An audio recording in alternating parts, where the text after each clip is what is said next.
Support comes from the Missouri Forest Products Association, committed to conservation and careful management of the state's forests to make them more resilient and better habitats for wildlife. ChooseWood.com. This is St. Louis on the Air from St. Louis Public Radio. I'm Elaine Cha.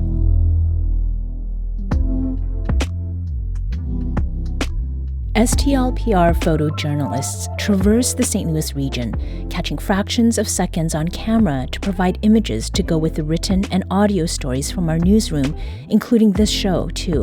Now, whether you're seeing those pictures at STLPR.org or on the app or in social media posts, there's a whole lot that happens behind the lens.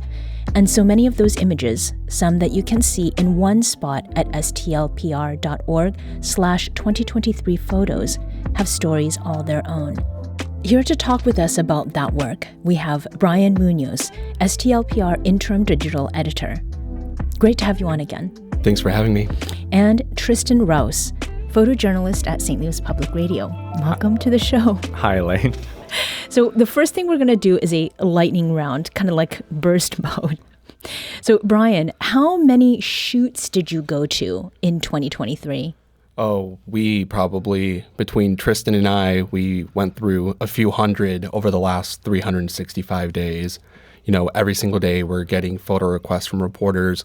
We're out on the streets, trying to find stories of our own and really, just trying to be part of the community and being present. And how many pictures were taken? And that could be like a guesstimate or like how many hard drives you went through? I went through about 4 hard drives this year, so tens of thousands of images. And, we're backing up, of course, our final selections, but also all of the original files because you never know who was in the background of an image or what is there that you may need down the line. So, it's a big task. Tristen, how many miles have you driven? It would be hard to give an exact count, but I was looking at it earlier today, and this month I've driven more than 500 miles. Just this month? Just this month. And what's the furthest you've driven between stories in a single day? Single day, this would be in a single afternoon, is I was on deadline and drove an hour and a half from our coverage area in Illinois to out in West County, back to back. Do you have a heavy foot? No. No? Okay. No. Right. That is the right answer. Yes. You're safe. Legally, no. We follow the law here. Yes. And for both of you, what is the most fun story you covered in 2023? Brian? Yeah, for me, one that stands out is the Arctica Urban Arts Festival down on the Cotton Belt near the river in downtown St. Louis. This was something that I had seen about on social media and ever since really growing up in high school and whatnot. And I thought, okay, this is the year I go. I'm not going to make excuses. I have been following photos from Burning Man, and basically this is St. Louis's version of Burning Man. Just a really eclectic, great group of artists and, gathered for their 22nd year.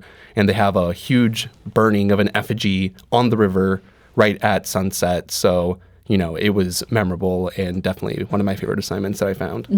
And Tristen, how about for you? I think my favorite would have to be I went and visited the St. Louis Aquarium while they were in the middle of their Shark Week celebration. Sharks are one of my favorite animals. They were the movie Jaws was a huge part of my childhood. Okay. And so getting to go see that and kind of see the way that they're educating people about sharks and celebrating sharks. The most fun part was that I actually ran into a family who is not from St. Louis. They were visiting their grandfather in St. Louis. And they decided to go to the aquarium for Shark Week because later that week they were all traveling as a family to Florida to go swim with sharks for the first time. Oh. And so it was like an educational trip right before, and I got to meet and talk with them, and the kids were very hyped about sharks. Oh, that's awesome. I thought you were going to say that you met a family of sharks. That's a very different thing. Very different. So let's kind of do this behind the lens thing. Brian, and I want to start with you. What of the photos that you took were the hardest to get? Yeah, I think, as a photojournalist, you get put into a variety of situations and you have to be a jack of all trades. You have to be able to be adaptable, quick, being able to pivot at a moment's notice. And not all of those stories are fun or feel good. They are challenging moments that our region faces. And one of them that comes to mind was ahead of the fall DNC meeting in St. Louis, when there was a rather large encampment of folks experiencing homelessness who were outside camping in, eye shot of the mayor's office. And people came in from the city and cleared that out. But sitting and talking to a lot of those people who were going through some of the toughest moments of their lives, was something that was difficult. It was difficult to witness, but I think as journalists, it was important that we document that so people can understand what our neighbors are facing. These are folks in our community. And, there's a lot of conversation about what solutions look like, from the Board of Aldermen, from city officials, from everyday people, because the people want a solution. So, just going through and having to be a documentarian, but still empathetic, I think, that was one of my personal most difficult stories to capture. But I think, it was important for our region. Right. And Tristen, was there also sort of similarly one shoot that you had to go on that was challenging for the same reasons maybe Brian has shared, or for other ones? Well, I would echo a lot of what Brian mentioned about documenting that encampment being cleared out. But another one that comes to mind is, this summer was across the world one of the hottest, if not the hottest, that we've ever had on record, and it was very hot in the St. Louis region. And so being out in the summer heat, especially when we had that heat wave that came in the middle of August, to document people as they, people still have to work outside in that heat. And that meant that we had to work outside in that heat. So obviously, I think being very physically strenuous as we're out there as well is something else that comes to mind. And the equipment that you're carrying is not light. This is not like a bust out your camera, phone to take pictures situation. Yeah. Heavy equipment, often walking, you don't get to photograph situations from your car. So things like that. Right. Now, Brian, insofar as editorial decisions go, have you made any that involved a process that was, different from what we've just talked about? Something that was kind of funny or interesting because they involved things that non-photojournalism folks might not think about? There's one concert in particular that comes to mind. Yeah. I have not been to many live concerts as a fan in general. I mean, my background going to concerts and covering concerts, it's pretty much been classical music. I was a classical trombone player since, 5th, 6th grade. And I think, the opportunity to cover St. Louis's very own Sexy Red was a nice change of pace that got me out of my comfort zone, because I had not been to a big, rap concert like that before. So I, went and photographed that, and it was, kind of a bigger picture, look at the St. Louis rap scene and how women fit into that narrative that I think has been dominated by men for such a long time, and especially folks here locally. So I went, was pretty out of place at first, but I think it was a lot of fun. And, as a photojournalist, you have to cut through the noise on these big productions or like packed places and really, slow down, think about what am I seeing, who is enjoying this, what are those moments kind of in between what's right in front of you and on the edges of that. And, really, I really strive to capture those. Yeah. And then deciding what images you would share, what was that process like? Right. I think, especially with Sexy Red, she is unapologetically herself. There is everything, from rapping to twerking to people hooting and hollering. And, that's just all part of the experience. And I think in the editorial decisions on what we chose to run, it was balancing all of that and really what were the images that told the story and what brings the audience member, the reader, the listener, to that scene. Right. When we have people on the show, Tristen, they sometimes feel like they need to say things perfectly, right? Like to get it right. And I think there's a parallel to that when you're out to get photos. What is that? I mean, I definitely think that sometimes when you photograph people, especially if you're in a situation where you've reached out to them and say, can I document your life for a little bit? There is definitely a sense that people for lack of a better term, want to perform for the camera. And I think that's very understandable. They want to present themselves in a certain way. But I think part of our job as photojournalists is to convince people that they don't need to do that, that their life as it is, unperfected, is what we want to capture, because that's the truth, and that it's beautiful, and that there's beauty in those imperfections. So yeah, I do think there is a parable in that. We're talking with Tristen Rouse, photojournalist at St. Louis Public Radio, and Brian Munoz, who is St. Louis Public Radio's interim digital editor. And we're talking about going behind the lens of their work as photojournalists. So we're talking about some of the things that over the year have not only captured the interest of people who are looking at our content, but it's what you're capturing with your cameras. When it comes to people, Tristen, you are someone who is new to this community, and the engagement that happens before you capture any images at all, I think is really important, right? Can you talk about what it was like for you as someone who's new to St. Louis to go out there and to capture images of people just doing their thing? Yeah, definitely. I mean, one of the things that I think is important as a photojournalist is, and I actually used to work in a newsroom that had this pinned up on a wall, which is, as a photojournalist, you have to know more than anybody else on the scene, because you've got to take everything that you know and everything you're seeing and translate it into a non-verbal medium. And so there's a lot of background research that goes into that. But the other half of that is that, me being new to the region, my camera has been a doorway into so many things that I feel like most people who come into this region for the first time don't get to see and don't get to experience. And it's a key to meet people through. And I felt very honored that, being new to the region, there have been so many people that have opened themselves up to me and let me make pictures of them, and through that learn more about them and about the region. And for your part, Brian, I mean, this area is one that is familiar to you because you grew up in the Metro East. Insofar as personal background goes, how does that affect how and what you see? Right. I think that, I'm blessed to be able to work and live in the community I grew up largely. But I will admit that growing up, I was pretty insulated, in the Metro East. I think a lot of times folks in Illinois will think, oh, you can't go to Missouri, it's not safe. And then folks in Missouri will say, oh, you can't go into Illinois, it's not safe, and just really breaking that down. But knowing what those preconceived notions are for each community and really finding ways to bridge them, and doing that visually. I think things like that bring an extra added layer, I think, of an advantage to being able to document this community.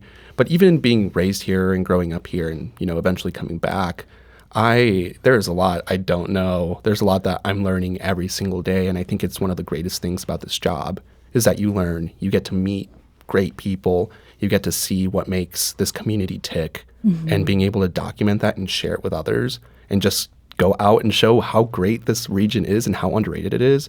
I don't think I would trade this for the world. Yeah. Tristen, were there ways that you're not being a native, but also someone who grew up in a very rural area, gave you a way to connect with the people that you were sent out to document? Yeah, definitely. I mean, I think in some cases, right, like I'm just a big believer in transparency. So oftentimes when people would ask me about myself as I'm making their picture, I would say, yeah, I'm not from here. I'm relatively new to the region. What can you tell me about the region? I think when people think about St. Louis, they often do think of the city, but we do a lot of our work outside of the city, right, out in rural areas. We've got stations in Quincy and in Rolla. And so for those, it is easier maybe as for me to just kind of name drop like, oh yeah, I grew up on like a hobby farm, and you can kind of make that connection. And I mean, at the end of the day, I think it's all about letting people see the person I am behind the camera and like let them know me as a person and not just the photojournalist that day. That helps make those connections either way. In the connecting and the engaging, it's not just people in the community, but it's also with colleagues. And Tristen, there was a partnership or sort of a collaboration that you were an inspiration for, and that had to do with a piece that was done by a reporter, Chad Davis, and Black animators. And you had made a really interesting and cool suggestion. Talk about that. Yeah, I mean, it's one of those stories where, so the lead photograph of it that we had the idea for was we were going to talk to this animator and let's make a portrait of him. But let's not do the traditional environmental portrait that we do that shows him in his office. Let's do it on a blank wall behind him.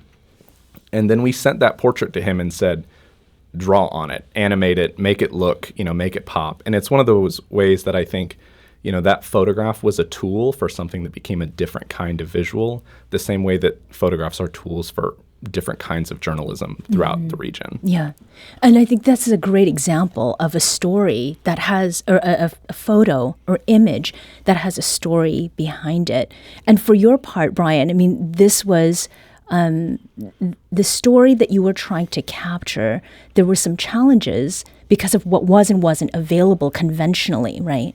Right. I think with this story in particular, Tristen and I had been ideating on what could lead art look like for this, which we do pretty much for every story, on what's possible, how can we push the limit on visual storytelling.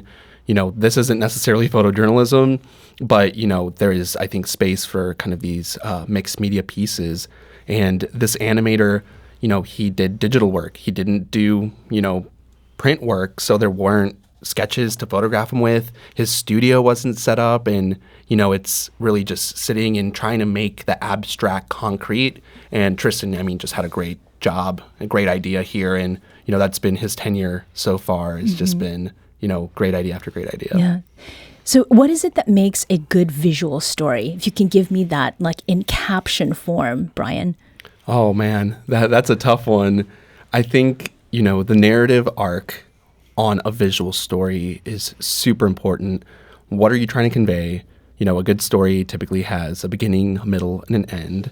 And we want to tell, visual stories that have that as well. I think of watching a movie. You have your wide establishing shots. Where are you? Put me in the scene. Your medium shots defining who your characters are, and then the tight details that help tie things together. So, we're looking at all of that on top of balancing light, color, moment, all of these things that can seem like a lot, but, after doing it for so long, it becomes second nature.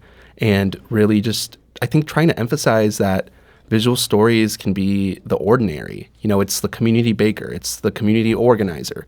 It's the person that everybody knows and comes to mind when you say neighborhood or a city, whatever that may be. And people's stories are amazing. And I think, those visual stories come in all different shapes and sizes and live on different platforms. So, we try our best to put those together. Brian Munoz is STLPR's interim digital editor, and Tristen Rouse is photojournalist at St. Louis Public Radio for just a little bit longer. Tristen and Brian, thank you so much for joining us today. Thank you, Elaine. Thanks so much. You can check out STLPR's Year in Photos by visiting stlpr.org/2023 photos.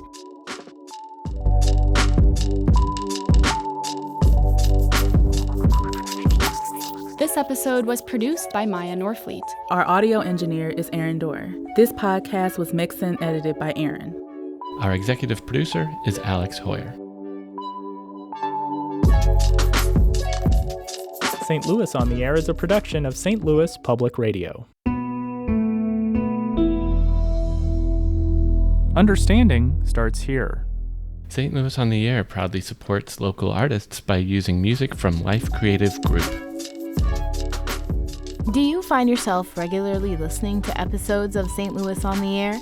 Suggest us to a friend you think might enjoy our conversations, and leave us a review and rating on Apple Podcasts on the App Store. It's the simplest way to help people discover our show. Thank you. St. Louis Public Radio is a member-supported service of the University of Missouri St. Louis.